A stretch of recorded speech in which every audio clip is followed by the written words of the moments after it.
Your Excellency, President of the 72nd session of the General Assembly, Your Majesties, Your Excellencies, Heads of State and Government, Your Excellency Mr. Antonio Guterres, Secretary General of the United Nations, ladies and gentlemen, comrades and friends. Mr. President, I wish to congratulate you on your election as the President of the 72nd session of the General Assembly, and your predecessor, Mr. Thompson, for his commitment and effort to accelerate the implementation of the Sustainable Development Goals. Mr. President, you could not have chosen a better and more relevant theme given the times that we are living in. For the pursuit and maintenance of peace and the promotion of development in solidarity lie at the core of the mission of the United Nations and its entire system. Since the signing of the United Nations Charter 72 years ago, and in subsequent conventions, resolutions and declarations adopted over the decades, member states have sought to actualize the unquenchable human hope for peace, justice and progress. Mr. President, but the current global development agenda differs in significant ways from all those that preceded it. It is ambitious, revolutionary, transformative, universal, and encompassing every single facet of human life. For its success, this agenda demands a radical and unprecedented paradigm shift in every sphere of human life. Mr. President, we cannot halt or reverse the continued destruction of our natural habitat or the rise in global atmosphere temperature without a change in contemporary production and consumption patterns. This has been confirmed by scientific evidence. We cannot halt or reverse the persistent widening gap between the rich and the poor among our nations without deeper international cooperation and genuine reform of the existing inequitable international system. The current system is inherently structured to enrich a few and impoverish the many. It cannot therefore deliver on a key aspiration and watchword objective of the 2030 agenda, that of leaving no one behind. Mr. President, for us in Africa, the current antiquated system perpetuates a historic injustice, one that can never ever be justified today. The 2030 agenda represents new wine, and we call for a new wineskin, lest we ruin the new wine. It is for this reason that I reiterate my country's unflinching support for the African Common Position on Security Council reform, commonly known as the Ezulwini Consensus. Mr. President, the overwhelming majority of us have accepted that we need to reform the current system in order to improve but not destroy it. Nonetheless, the negotiations and process intended to yield the accepted reforms are painstakingly slow. We are left to wonder, justifiably so, whether those who enjoy and sometimes abuse the power and privileges of the current setup are sincere interlocutors in these discussions. Mr. President, it is axiomatic that we harvest what we sow, yet by some strange logic we expect to reap peace. Reap peace when we invest and expend so much in treasure and technology in war. According to the Stockholm International Peace Research Institute, global military expenditure in 2016 amounted to approximately $1.6 trillion. In the same year, according to the Organization for Economic Cooperation and Development, overseas development assistance amounted to approximately $142.6 billion. Those mega investments in ever more lethal weapons and more sophisticated war machinery have not resulted in greater peace or security. Instead, we have witnessed heart-rending suffering and misery and increased mass movements of people fleeing wars and armed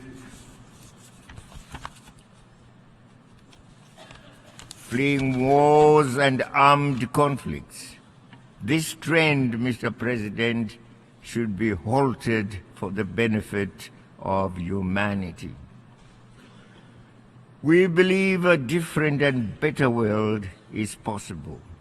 In proposing and inviting us to focus on prevention, preventive diplomacy, peaceful resolution of conflicts, peace building and sustaining peace, the Secretary General is pointing us in that desirable direction. We must also seriously tackle the multifaceted and complex root causes of conflicts, including enduring poverty and deprivation, unequal access to resources, the denial of the rights to self-determination of peoples, and interference in the internal affairs of other states, among other causes. Mr. President, the continued denial of the right to self-determination to the peoples of Western Sahara and of Palestine who are living under colonial and foreign occupation is immoral and an urgent issue for those seeking peace and security in our time. The Security Council has assumed its charter responsibilities and has passed numerous resolutions. What remains is the enforcement and implementation of those resolutions. We call on the Security Council to demonstrate its authority in ensuring the holding without much further delay of the independence referendum in Western Sahara. We expect the Security Council to work closely with the African Union, its proven partner for peace on the African continent in this effort. The ever-deteriorating situation and the continued suffering of the Palestinian people should spur the Security Council to renewed, time-framed efforts to bring about the two-state solution already defined in numerous General Assembly and Security Council resolutions. Development and peace are conjoined and cannot be separated.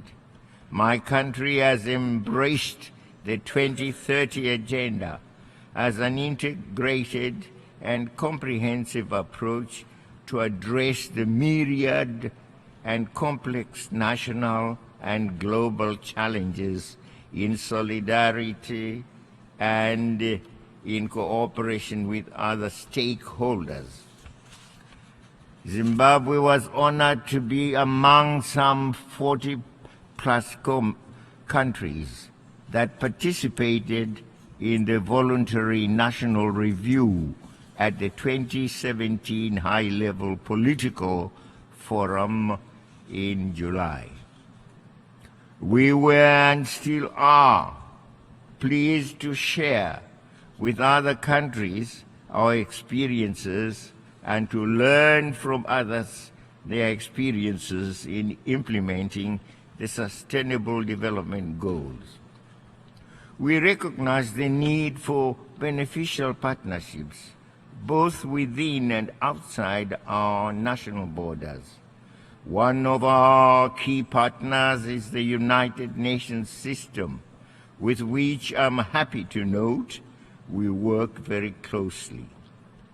I wish in this regard to welcome the Secretary General's initiative to ensure that the support of United Nations country teams will be guided by national priorities. This will ensure national ownership and leadership of the development processes, as well as the sustainability of development projects and programs. This, Mr. President, is what we are experiencing in Zimbabwe. My country is an unflinching advocate for the respect of the sovereignty and independence of countries. We therefore strongly defend and respect the right of each country to take decisions in exercising its sovereign rights. We cannot, however, remain silent when those decisions impact or have the potential to negatively affect our own welfare. And on this, may I say, some of us were embarrassed, if not frightened, but what appeared to be the return of the biblical giant called Goliath.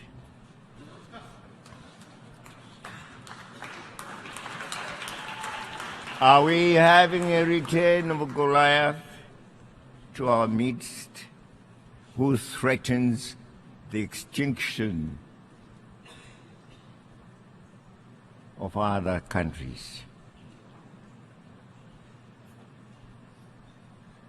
And may I say to the United States President, Mr. Trump, please blow your trumpet.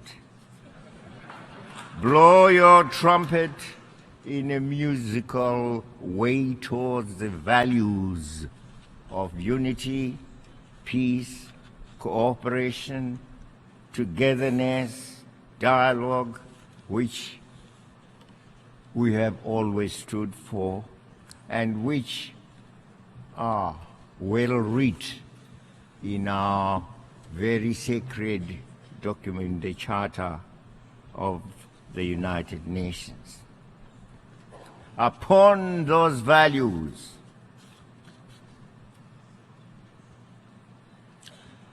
each nation can build its greatness, including the United States.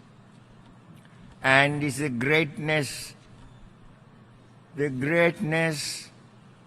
in recognizing those values: unity, peace, cooperation, dialogue, togetherness, that we would want to be guided by the United States and not by the promise of our damnation. Damnation we shall always resist, no matter whence it comes. We have resisted it when it was in the form of imperialism, as we fought for our own independence, our own culture, our own sovereignty to be masters of our own destiny. That's why we call ourselves free today. It is because the monster of imperialism was defeated by us.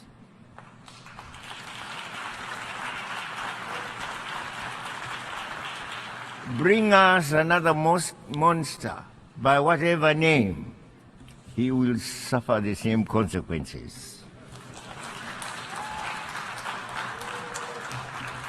Mr. Chairman, climate change is a present reality, and so are its effects and impacts.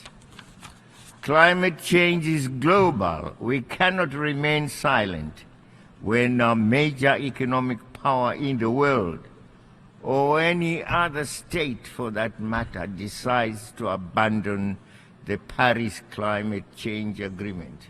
And that's the United States, the great United States, Mr. Trump's United States.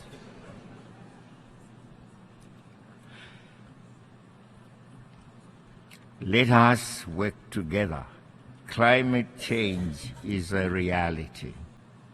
It is vital that we all play our part in keeping with the provisions of the United Nations Framework Convention on Climate Change in order to halt the inexorable march towards the destruction of that upon which our own existence depends. I want, on behalf of my country, to express our condolences. Puerto Rico, as well as to countries that have been afflicted by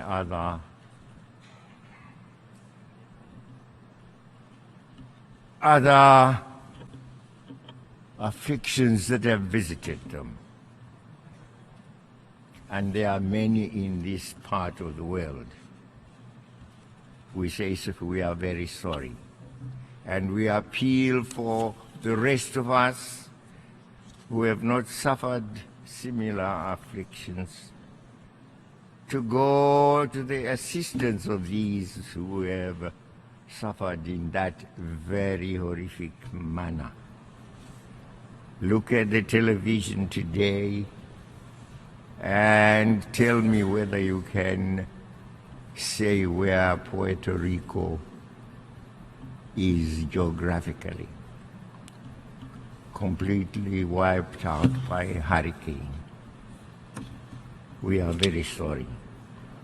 As I conclude my remarks, it is worth reminding each other that the world today, by its very interconnectedness, demands more, not less, solidarity, more, not less, cooperation and dialogue, more, not less, multilateralism. We have brought more and more issues under the global agenda and within the global discourse. This acknowledgement has found expression in the 2030 Agenda and the Sustainable Development Goals. Our survival and progress calls for reinforced solidarity, for partnerships and cooperation, for development in unity, in cooperation and in peace. This is a call to which we all must respond positively and actively. Zimbabwe is already doing so. I want to thank you.